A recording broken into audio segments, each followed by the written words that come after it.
For me, one of the most exciting things about Ireland is that we're an island nation, surrounded by sea and ocean. The possibilities that provides for us are absolutely endless. One of the areas where Ireland can excel is in floating offshore wind. And areas like this, off the coast of West Cork, provide significant potential for the development of this important renewable energy. Passing of the Maritime Area Planning Bill is a significant step towards realising that renewable energy potential.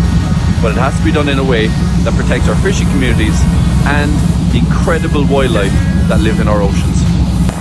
This bill is key to Ireland reaching its target of 80% renewable energy by 2030. But further than that, experts believe that we can produce up to 30 gigawatts of renewable energy by floating offshore wind and become a net supplier of renewable energy to the rest of Europe.